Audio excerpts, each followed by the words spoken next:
पर आप जानते हैं कि ये एक बीमारी है जिसने आहिस्ता-आहिस्ता पूरी दुनिया पे अपना कब्ज़ा कर लिया है। इसको लेकर सरकार ने भी कड़े कदम उठाए हैं, हिंदुस्तानी सरकार ने, और 21 दिन का लॉकडाउन किया है। तो सर, इससे रिलेटेड आप जनता से क्या कहना चाहेंगे, संबंधित जनता से? देखिए, जनता शुरू में तो नहीं समझ पाए और कहीं ना कहीं शुरुआती दौर में इसको अगर और सीरियस ले लेती सरकारें तो मैं समझता हूँ कि हमें इतनी मशक्क़त से और इतनी जो इस वक्त पूरा हिंदुस्तान ही परेशानी झेल रहा है, शायद हो सकता है कि परेशानी ना झेलनी पड़ती, लेकिन हम लोग फिर भी इस चीज़ को लेके, क्योंकि ये ऐसा मर्ज है कोरोना कि इसका कोई इलाज नहीं है, तो और साइंटिस्ट लगे हुए भी हैं, इलाज को खोज ही लेते हैं खैर, और इलाज इसका होगा भी ज़रूर, लेकिन अभी जहाँ से शुरू हुआ वहीं इलाज नहीं हो पाया और बहुत अक्सरियत में लोग मारे गए।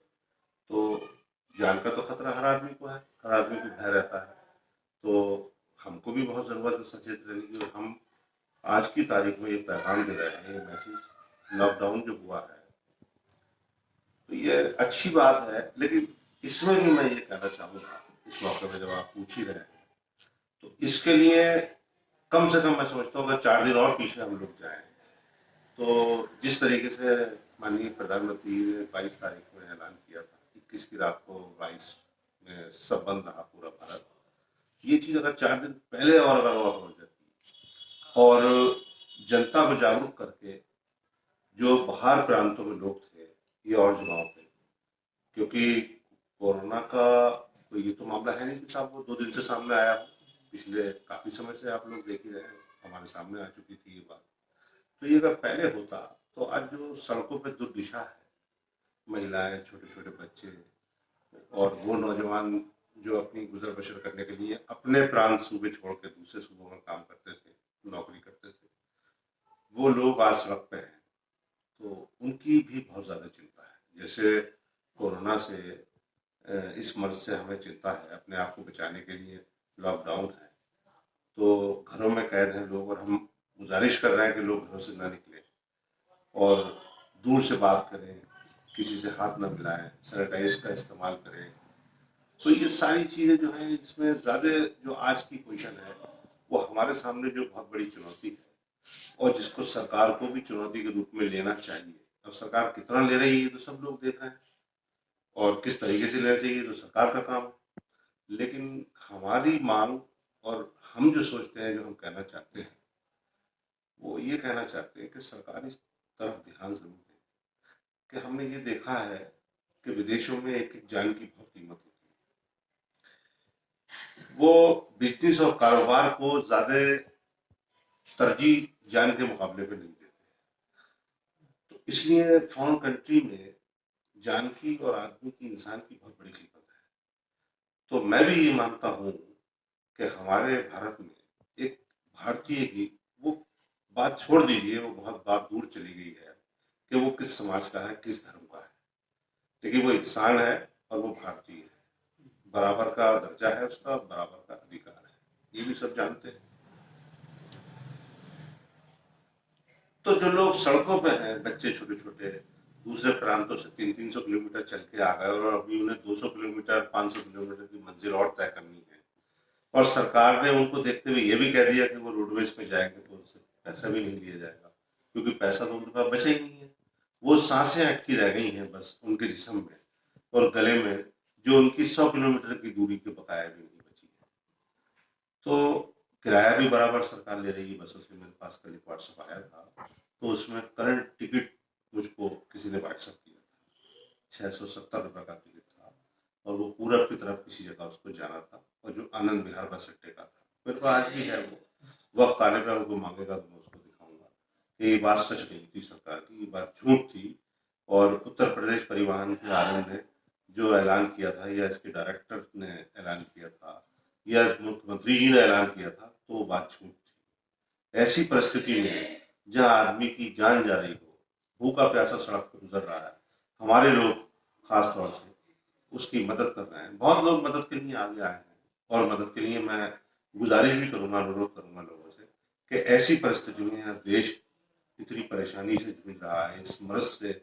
लड़ाई लड़ रहा है कोरोना से बचाव के लिए। लॉकडाउन में बच्चे छोटे छोटे स्कूल की छुट्टी हो गई, घर पड़े हैं। डॉक्टर्स को भी चिंता है, उनके परिवारों को, जो डॉक्टर्स हैं उनका भी परिवार है, वो भी इंसान है, उनकी भी चिंता उनको है।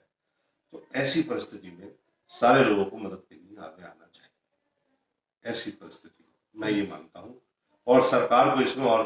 कड़े कदम उठाने चाहिए। सरकार की तरफ से जिस तरीके के कदम उठने चाहिए अभी उसमें कोताही है, क्योंकि लोग भूख से भी मर रहे हैं। मेरे पार्टी के राष्ट्रीय अध्यक्ष माननीय अखिलेश यादव जी ने भी बार बार रोज हमको मैसेज आता है कि हमको क्या करना है। इसलिए हम कोई कसर नहीं छोड़ना चाहते कि कोई भी हमारा साथी, इस भारत का जो भी व्यक्ति है वो हमारा साथी है, हमारा भाई है, भारतवासी है। तो इसलिए हम उस नजरिए से उसकी हर कीमत को मदद करना चाहते हैं, और इस भयंकर बीमारी से हम लड़ाई लड़ रहे हैं पूरी तरीके से, और इसको हम भगा के सांस लेंगे। और प्रशासनिक व्यवस्था का हम लोग भी साथ देने की बात कर रहे हैं, क्योंकि प्रशासनिक व्यवस्था जो इस वक्त काम कर रही है वो हमारे लिए ही कर रही है, हमारे फायदे की बात है। चाहे डीएम एसपी हो या पुलिस भी अगर लाठी चला रही है तो कहीं ना कहीं लोगों को समझाने की बात है। अगर लोग सड़क पर नहीं जाएंगे तो क्यों पुलिस वाला सड़क पर लाठी मारेगा या किसी की क्यों तोहिन करेगा। तो इसलिए हम लोग घरों में जितना रहेंगे उतना सेफ रहेंगे, और इस वायरस को, इस बीमारी को भगाने के लिए हमें घर में रह के ही लड़ाई लड़नी पड़ेगी और लोगों की मदद करनी पड़ेगी। सर कोई रिक्वेस्ट करना चाहेंगे? देखिए, संबल के लोगों से तो मैं खास तौर से रिक्वेस्ट करूंगा, क्योंकि हमारे पार्टी की ओर से, पार्टी के राष्ट्रीय अध्यक्ष माननीय अखिलेश यादव जी ने शुरू में ही कह दिया था, और हमारे जितने माननीय सांसद गण हैं, माननीय विधायक गण हैं, माननीय एमएलसीज हैं, और जितने भी, और जो लोग जनप्रतिनिधि हैं जिनकी निधि भी आती है, उन्होंने सबने दिल खोल के इस मामले में जनता के लिए जो इस वक्त हम लड़ाई लड़ रहे हैं कोरोना से, उसके लिए जो फैसिलिटीज होनी चाहिए मेडिकल, चाहे वेंटिलेटर्स की बात करें हम, या चाहे सैनिटाइजर्स की बात करें, मास्क हैं, या और जितनी चीजें हैं, इस टाइप की चीजें जितनी और जनता के लिए उपलब्ध होंगी, उसके लिए जनप्रतिनिधियों ने हमारे पूरा योगदान किया है, पूरा सहयोग हमारी पार्टी कर रही है। लेकिन मैं कोशिश करूंगा कि सरकारी काम जो है, सरकार का सारी बस कागजों पे न रहे, लेकिन जनता के बीच में भी कुछ आना चाहिए। क्योंकि अभी मैंने बात की थी 2 दिन पहले हॉस्पिटल्स में संबंध, तो सैनिटाइजर्स की कमी, मास्क की कमी, वेंटिलेटर्स अभी नहीं आ पाए, तो किस चीज की देरी है? ऐसी बीमारी से लड़ने के लिए जहां हम रात को सो नहीं पाते, फिक्र रहती है हमें अपने बच्चों की, सबकी, पूरे भारत की फिक्र है हर आदमी को कि अगर हमारा देश है तो हम हैं, नहीं तो हम भी नहीं है। तो ऐसी परिस्थिति में इसमें देरी हो रही है, तो सरकार को इसमें, भूख से कोई ना मरे, फैसिलिटीज जो सरकार को देनी चाहिए सरकार उसको दे, और जनप्रतिनिधि या और संगठन जो हमारे हैं, जो और संपन्न लोग हैं, जिनको कहूँगा बिजनेसमैन, कारोबारी, अगर गरीब की किसी की मदद कर सकते हैं तो इससे और बड़ा वक्त, इससे और बुरा वक्त, इसको बुरा ही कहेंगे, क्योंकि इस वक्त जो है पूरा भारत ही, ये नहीं कि खाली एक सूबा होता तो दूसरे सूबे मदद कर देते, लेकिन पूरा विश्व, और विश्व के साथ में हमारा भारत, तो ऐसी परिस्थिति में है, तो उसमें जो संपन्न लोग हैं उनको मदद के लिए गरीबों की आगे आना चाहिए, बढ़ चढ़ के हिस्सा लेना चाहिए। और कोई आदमी अगर किसी का पड़ोसी अगर भूखा रह गया, भूखा सो गया, तो मैं समझता हूँ कि उसने जो कुछ भी पड़ोसी के लिए अपने का कभी किया भी होगा तो वो भी उसका ज़ाया चला जाएगा, मैं समझता हूँ। इसलिए हर आदमी को मदद के लिए ऐसे वक्त में छुप के, बहुत आड़ से, इस हाथ को भी पता ना चले, ऐसी परिस्थिति। अगर आपने अभी तक चैनल को सब्सक्राइब नहीं किया है तो प्लीज सब्सक्राइब कीजिए और ताज़ा अपडेट पाने के लिए बेल आइकन को दबाना ना भूलें।